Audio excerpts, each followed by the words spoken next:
I mean, maybe this article is stating the obvious, right? But let's see if there's something we can learn from this. Is there an optimal driving speed that saves gas and money? I definitely know what it is on my Cadillac Escalade, and that thing is a guzzler, 6.2 liters, right? I have sort of the speed where I, get the most miles for the buck, 65 miles per hour, I would say. Gasoline prices are over $4 a gallon. That would be wonderful. Over here, I just filled up at $6.20. If you want to save some cash on your commute, maybe you need to slow down. And I'm sure many of you have adjusted your driving speed, or not necessarily your driving style, but your driving speed, because the moment you hit that accelerator, it just gets more and more thirsty. So I don't think anyone really enjoys filling up at the gas tank. I don't. It feels like you're just standing around when you could be getting somewhere. If you get gas on your hands or shoes, you smell like it all day. And on top of this, you actually have to pay for it. With gas prices over $4 a gallon, up to $6 in some states, hello, we are all too painfully aware that gas isn't cheap. Now, of course, there are many things you can do to spend less at the pump. The US Department of Energy has some tips to help you save fuel, which include removing roof cargo and the extra stuff in your trunk, using cruise control, and even turning off your engine while waiting in the drive-through line. You could also reduce how much you drive by carpooling or working from home. Carpooling, we don't like that word. Finally, and this is the important one, you could just drive slower. Every car gets better gas mileage at 50 miles per hour than at 70 miles per hour. But that gives us an interesting problem to solve. What commuting speed saves you the most money? I'd be interested to know that as well, right? Here is the dilemma. If you drive fast, it takes more gas, which costs more money. If you drive slower, it takes less gas, so you will save money, but you will also sacrifice time. Remember, time is important, right? Time to us means money. Time you could spend on the clock at working, earning money. There should be some optimal driving speed at which the total cost, gasoline plus missed work, is minimized. This minimum cost will depend on the fuel efficiency of your car and how much you earn per hour. Good point. Fuel efficiency and speed. If you turn on your engine and just idle there, you're still using gasoline. So I want to give an example. I was doing videos and had lights running in the car, so I had to run the car yesterday. I ran it for about 3 hours waiting on clients, right? 3 hours. It said I had about 300 miles left when I was in West Hollywood. I ran the car for about 3 hours, got a lot of work done, got some videos done, drew a lot of electricity on the car, needed to keep the car going. But, after those 3 hours, it was down at about 260, 270 miles. So just literally running the car for a few hours. I mean, I think it cost me about 40 miles, right? Just keeping it on, idling. So, we got to take that into consideration. If you have downtime, or if you're in an area, if you suddenly throw somebody out that it is a residential area and not maybe the best high volume area to get your next trip, don't sit there with your car running, right? It's going to cost, unless you're running the music, the lights, the this, the that, the heater, of course, then you got to keep the vehicle going. But if you turn on your engine and just idle there, you are still using gasoline. Electric vehicle drivers, this does not apply to you. At a speed of 0 miles per hour, your gas mileage will be 0 miles per gallon. Since you didn't actually go anywhere. Increasing the speed to 10 miles per hour will also increase your fuel efficiency, since it can't get any lower than 0 miles per gallon. But it might not be the best gas mileage. Your car is still using gas just to run the engine and the AC and your very loud radio and you're not traveling very far. Once you get up to much higher speeds, you have some other factors that ruin your efficiency. One is all the air your car is now pushing against as it moves. Your engine has to work harder so that it can rotate your tires and keep moving the car forward despite this resistance. You can see the effect of air resistance if, while driving on level ground, you shift your car from drive to neutral and take your foot off the brake. The car will start to slow down due to this interaction with the air. We all know that. I'm sure we've all tried that. The magnitude of this backwards pushing force, known as air drag, increases with increased speed. Obviously also increases with big vehicles like SUV, right? If you have cars that have aerodynamic styling versus big box cars like SUVs, your air drag is far higher with an SUV. You can feel this drag if you stick your hand out of the window of a moving car. If the car is driving slowly, you barely feel that force. At highway speeds, it is quite significant. Meanwhile, the tires also deform a little bit as they roll. This deformation requires some energy and has the same effect as the backwards pushing force. We call this rolling friction. There are also some types of frictional forces that I did not know. Honestly, I've learned something I did, so I'm glad I read this because I did not know about rolling friction. Maybe you did, I didn't, right? There are also some types of frictional forces between engine parts and within the transmission. The net effect of all those forces is that you have to burn some gasoline to overcome them. You have to continue to press down on the gas pedal just to keep moving at a constant speed. There are enough factors that influence the mileage of a car that you can really create a purely theoretical model that gives a relationship between speed and MPG. Fortunately, some people tested a bunch of cars and created at least an approximate way to estimate fuel efficiency. It is a 2013 paper from Oak Ridge National Laboratory that produces multiple speed efficiency models. It's called Predicting Light Duty Vehicle Fuel Economy as a Function of Highway Speed, if you're curious. The simplest model from this paper estimates fuel efficiency using just two values: the Environmental Protection Agency's rated highway fuel efficiency, that's the MPG sticker on your new cars, and the speed.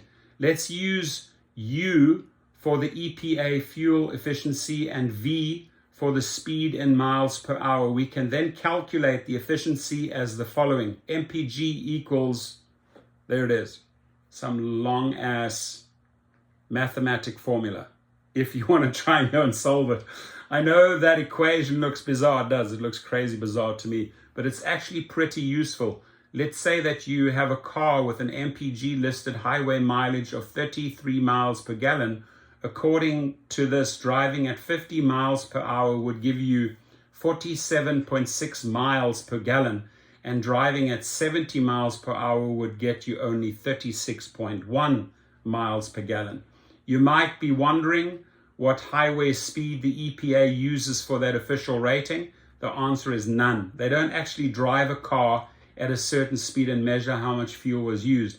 Instead, they put it on a machine that takes it through a pattern of speeds, and then they see how much fuel was used overall. It seems weird, but all the cars in the United States are tested this way.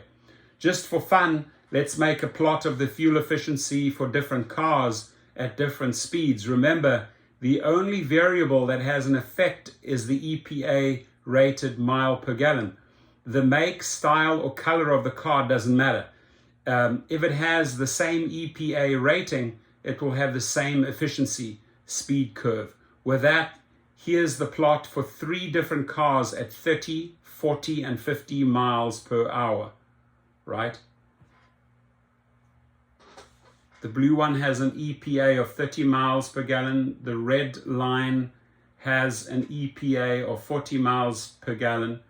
And the green line up here has an EPA of 50 miles per gallon. Probably looking at hybrids like Priuses up here, right? And quite a difference if you're going at 50 miles an hour, let's say on a Prius, right? versus going 85 miles. So at 50, let's see, 50, here's the miles, and here's the MPG, right? Here's the miles, here's the MPG. You guys can look at it. I'm going to leave the chart, the link to the chart below. Notice that more efficient cars like the EPA 50 miles per gallon one are more influenced by the increase in speed, but a 40 mile per gallon car is still better than a 30 mile per gallon car. Why doesn't an increase in speed have as big as an effect on lower MPG cars? It's because if you start at 30 miles per gallon, you can only decrease by 30 miles per gallon before you go to 0 MPG. They don't have as much rooms to get terrible mileage. Time is money. Let's jump over to the time it takes to drive to work. Of course, if you drive faster, you will get there in a shorter amount of time. Imagine that I have to drive 40 miles to work. You might think that's far, but trust me, people go that far all the time. How long would this take if I set my cruise control to 70 miles an hour? Starting with the definition of average velocity and solving for the time we get. Here we go. You guys can work that out. If we use a distance in units of miles and the speed v in miles per hour, then the time will be in units of hours. With a speed of 70 miles per hour, I get a travel time of 34.29. You're probably talking to some math genius who's just showing off here, right? Throwing all those crazy formulas. I doubt that you and I start whipping out our charts and start doing all the calculations. But what if you repeat the drive with a speed of 65 miles an hour? In that case, it takes 36.92 minutes. Yes, that's a giant time difference of 157.8 seconds. I mean, that's not even one song on the radio. But what about money? How much cash do you waste by taking a little bit longer to get to work? Let's do another simple calculation. Suppose that your job pays $20 an hour. By driving 5 miles per hour slower, that's 157.8 seconds that you are sitting in your car and not working. Let's assume that by driving slower, you are actually clocking in late and missing out on hourly pay. You could, of course, make up the time by leaving earlier, but that costs you something else, sleep. Converting that time, it's equal to 0.0438 hours at $20 an hour. This would be just over 87 cents. Now we need to put these two ideas, travel speed and hourly wage, together to get a generic expression for the money lost during your commute. Let's say your pay rate in dollars per hour is R and the money you earn is P. Then P equals RAT, using the time expression from above based on speed and distance. Guys can work that out again, right? Above me. Remember, this is the amount of money that you will essentially lose. The further you drive, the higher your hourly wage, the more you will lose. If you drive faster, increase V, you will lose less money. Note to self, don't live too far from your job if at all possible. Now, in our job, in the driver world, in the gig world, there's a couple of variables, right? So, if you would get the client to the airport, right, faster, instead of driving, let's say 65 miles an hour, you drove 75 miles an hour, you get them there quicker, you can start your next trip quicker. But remember, you're getting paid per mile per minute. So your per mile is not going to change no matter how fast you drive. But if you are shortening the trip because you're driving faster, yes, will it make an impact on your per minute rate? Yeah, sure it will, but not so much. It's more the mileage rate that is attractive. So I would argue, and I'm putting this out there for discussion, that if you're looking at a 10 to 12 hour day, a shift, and many of you do that, or a 5-6 hour shift, can you fit in an additional 1 or 2 trips because you are 5 to 10 miles above the average speed, which the passenger probably will not comment about. Now, you're not racing at 85, 90. That would be ridiculous. Safety would drop, etc. But I would definitely argue that you could get a couple of more trips in per day by adjusting your speed. At the same time, right, you are increasing your fuel costs, right, because you're hitting that accelerator. So we have to sort of calculate what's the fine line, what is the most ideal speed for me to travel in a city or on the highways to get the most amount of miles in, and get a couple of additional trips in, couple of additional paying trips, that is, versus how much more is it going to cost me at the fuel tank, at the gas pump, right? Effective commuting cost versus speed. Pretty much, I think, what I just covered there. So driving faster wastes more money because you use more gasoline, but driving slower wastes money because time is money. Before we can get the total commute cost, I need to know one more value first, the price of gasoline. I'm going to represent the cost of gas as G in dollars per gallon. It should have a value of something like $4.23, which was the national average this week, according to the American Automobile Association, AAA. In order to find the money spent on gasoline, I would take this value and multiply the distance in miles and divide by the actual efficiency in miles per gallon. This, along with the money lost due to time, gives me a total cost. Holy crap, there we go again. You guys can do the work. I'm getting a headache looking at these numbers. Notice that I'm writing the fuel efficiency as MPG to indicate that this is a function of both U, the EPA rating, and the V, the speed. Also, since both terms have AX term, the distance traveled, we can factor that out. That is actually very important. It means that instead of looking at the cost of the trip, I can calculate the cost per mile by dividing both sides by AX. So the best speed with the lowest cost doesn't actually depend on how far you have to drive. How about some actual numbers? Here is a plot of the cost per mile versus speed for a car with an EPA rating of 25 miles a gallon and a driver with an hourly pay rate of $15. Just to make things fun, I'm going to use a gasoline price of $7.20, which is very realistic very soon, even though it won't be fun if the price gets that high. It will get that high. That is actual code. If you click the pencil icon, you can change the starting values and run it again. Try it with your own hourly pay and the cost of gas where you live. Again, you guys can study that chart, right? Cheapest speed, 66 miles per hour. Lowest cost per mile, 0.48 cents per mile. Cost of one trip of 30 miles, $14.04. Yearly cost, $3,602. I mean, their yearly cost is what I'm almost spending per month. It's ridiculous. You can see that these values, the best commuting speed is 66 miles for distance, cost of 48 cents per mile. Each trip of 30 miles would cost 14.41. Ouch. Of course, you can see if your pay rate is higher than the federal minimum wage, which is currently $7.25, you have a very, very efficient car. This will calculate a speed that's probably greater than the posted speed limit, and that's not safe. Don't speed, everyone. I said it right in the beginning. Okay, I'm going to make one more graph. I'm getting dizzier to show what would happen if things get outrageously bad and gas prices reach $11.40 per gallon. For this plot, I'm going to assume a pay rate of $20 per hour. Pretty realistic, right?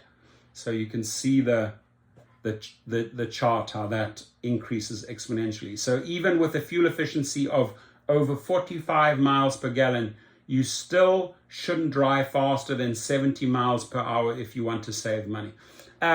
Without having read the article, my gut feeling, right? I always go by my gut feeling, is I said 65 miles per per hour on my car, I'm getting the best return.